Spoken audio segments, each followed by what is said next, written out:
Meems in her past life was, well, her moon's in Taurus in the third house. Excuse me. So Meems obviously was very communicative in a last lifetime. Hey, let me just show you guys something. This moon, oh no. So the moon is right beside the south node, and we're doing a past life reading. This is someone who has a very strong destiny. Well, I don't, okay, like I know you're gonna say, oh wow, isn't that something? That's not what I mean, okay? I'm being loose with the language here. It's someone who in her past life had a very strong past life and had a very eventful past life. And there are a lot of lessons and learnings and teachings and things that she had in her last life that she's bringing forward with her into this lifetime. You could say it's like a lot of baggage, except it's not necessarily negative baggage. This tends to be Saturn over here tends to be negative baggage or baggage that needs hard work to undo or to use this life to gain the strengths to move through. And so, like if you go back to Ruby's chart, Ruby might have had something like this in the lifetime previously before the Chiron made that connection to the moon, giving her strength where everyone would be upset. Right? Just something, just think, strength under pressure. And so, and it changes as you move through your lives. In this chart, in Meems' chart, we're moving through a situation. So her karma is actually going to square up her moon. It's going to cause problems. So she must have had quite an intense past life.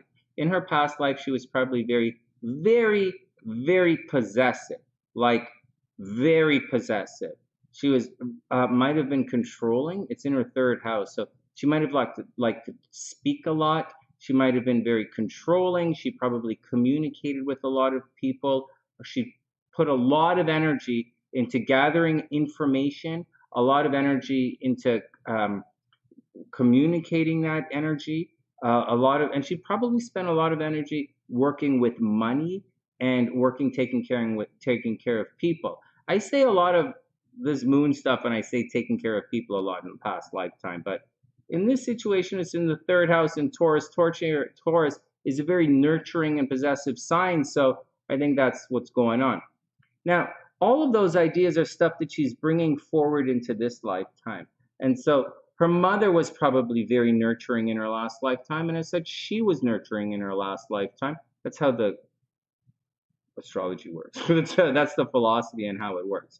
And so she's bringing that energy with her. So in this life, she was very possessive, very stable. She was probably very, very, very, very stubborn, highly, highly opinionated, although she might have kept her opinions to herself and kind of did whatever she wanted to do anyways.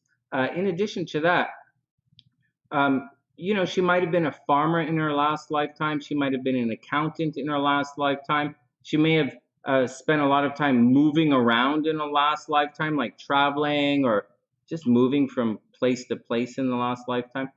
Because Mars is retrograde in the fourth house, that would indicate there were a lot of problems at home in her last lifetime, like a lot of problems at home, enough to make her want to move, enough to make her spend all of her time taking care of her brothers and sisters, like a lot, like a death in the family, like a lot in her. There's a lot of problems at home in her last lifetime. This lifetime, she's taking care of her brothers and sisters. She's very possessive. She really wants to control and hold on to things.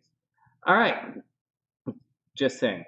All right, so there are the things the things that she has to watch out for. So the moon is where she was and where she spent a lot of her energy. South Node is how she did everything, and she was probably very aggressive, very conservative, very possessive, and slow, steady, went after what she wants and got what she wants. Once again, she could have worked in finance. She could have worked in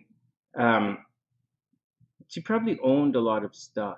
She probably worked in business and owned a lot of stuff. She could have easily worked in farming or communications. Now, and these themes are always going to stay with her. I'm going to say one thing before we move on, because you can see me keep moving towards the sun, right? Because it's so obvious. It makes such a nice aspect there, meaning that her decisions in this lifetime are going to be successful. But we're going to move on in something else. So the moon and the south node here conjunct in the third house. are going to bring problems with her brothers and sisters. So, and problems with driving. She might be a lousy driver. She might get into car accidents. Maybe one of her brothers and sisters got in a really bad car accident when she was younger. Maybe her movement was restricted somehow, and that's all a problem. And this is themes that will continue throughout her lifetimes. One of the things she has to move away from is the concept of being possessive and worried about stuff. Maybe she's worried because maybe there's always a problem with the brothers and sisters. Maybe there's always fighting with the brothers and sisters. There's some kind of nonsense happening there. And as such, she has to kind of let it go. Instead of being like, my stuff, my stuff, my stuff, my stuff, or me, this is mine, or I got to take care of this, or I got to do this for you. She's got to lose the I gotta and let the others people do it on their own. Like she has to stop trying to control everything and let the North Node in Scorpio let other people do it. There's another interpretation of this. She's always focused on her own stuff, but she should really be focused on our stuff, like taking care of other people's stuff as well. Letting people do their own thing, trusting people to do their own thing, but at the same time, you've got to kind of watch to make sure other people do their own thing. There are going to be problems. I bet Meems always has problems when she just simply lets go and lets other people do their thing. They probably don't do it. Whenever Meems, there's a reliance on herself, right? A reliance on her stuff. When she lets other people do it, they probably don't do it, and it gets problematic. All right, that's that. So how are we going to solve all of this stuff? Okay, in addition to that, Saturn is over here, but we're going to go to the Sun next in this reading here. So Saturn here in the 6th house, she's going to have to, it's retrograde in Leo. Maybe she had a heart attack in her last life. Maybe she has had a heart condition, heart problems. Saturn's not so bad in the 6th house, although it's kind of like retrograde. So, and it's in Leo, so it's going to cause a little bit of problems there. But this is where we're headed right now. So the Sun is what you're supposed to do in this lifetime to free you from the problems that you're bringing in with the Moon in the South Node. And the Sun is spotlighting in the 12th house. So it's not an immediate, hey, let's go jump in to do all this stuff and save it and fix the world and la la la and holy smokes.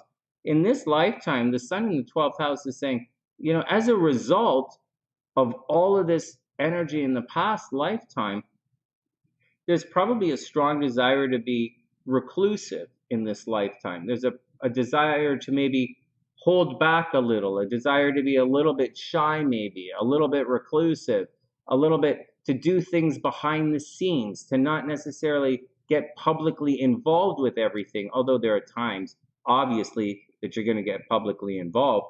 There might be a desire to stay somewhat hidden in this lifetime, or maybe the desire is not the right word, but whatever it is, with the Sun in your 12th house, instead of putting all of your energy into brothers and sisters, instead of putting all of your energy into communicating or driving everyone everywhere, there's a possibility in your last lifetime you drove everyone everywhere.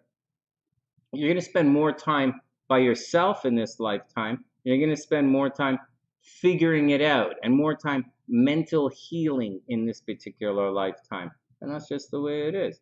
And if you're lucky, you will travel and explore different cultures. Okay, let's see if Meems was a man or a woman in her last lifetime. This is really neat. Anyways, don't forget the Saturn in the 6th house. I don't talk a lot about Saturn, but even though Saturn is like one of key planets here for past life or karmic astrology, because Saturn is the planet of karma. But Saturn in the 6th house is normally it's okay. It's just going to kind of mess things up a little bit in this situation because it's retrograde and it's in Leo. So, so Meems is going to have to watch out for nagging injuries, long-term, health problems, just nagging, right? It's just nagging. If it was direct and not retrograde there, Saturn in the 6th house is okay. It just means, you apply yourself.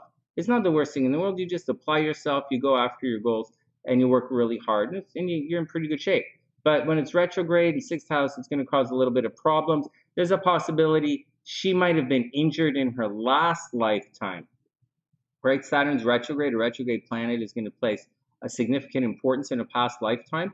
This retrograde Saturn puts a strong influence or emphasis on health or taking care of other people in her last lifetime, to the extent that, it really cut out her own dreams, right? There's a strong possibility that in her last lifetime, she spent she spent a big chunk of her time taking care of other people at the expense of her own dreams and her own reality. And I don't think she was a nurse per se. I don't think she was a nurse per se, but I do think she spent a long time taking care of others in her last lifetime, mostly getting them places somehow, helping them on their journey. But I think in this lifetime, Meems has to clear out her mind. It's her mind. She has to absolutely clear out her thought process, and she has to clear her thoughts, keep everything nice and focused in her mind. Moving forward in the next lifetime, it looks okay. It looks like Gemini is over there, so she's going to follow Mercury for a while. So if you see, she's going to follow Mercury for a while. So the themes of communication haven't exactly died down yet. And that's the deal. That's the deal. In this lifetime, a lot of problems. She always has problems at home. Last lifetime, this lifetime, those themes are moving through. And that's Meems' just brief past life reading. You could say up here, if you want to move it forward, she had a really unusual upbringing in her last lifetime. A lot of stuff might have happened. She was probably unusual. She was probably very rebellious in her last life. Rebellious, unusual, ran around a lot. Okay, let's just do boy-girl thing. She was what the freak? That's girl, boy, girl, boy,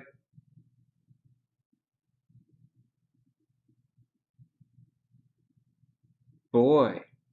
Oh, Meems was a boy in a last lifetime. Meems was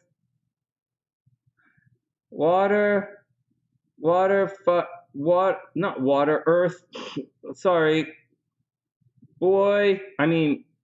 Girl, boy, girl,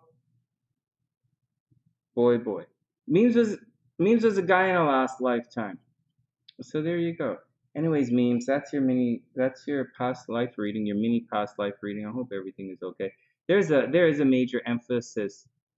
There is an emphasis on karma in your chart. Like the sun is in the 12th house, you have a lot of past life karma. The spotlight, right? Remember, the sun is the spotlight in your chart. It's where everyone looks. It's kind of where you're hanging out in your chart.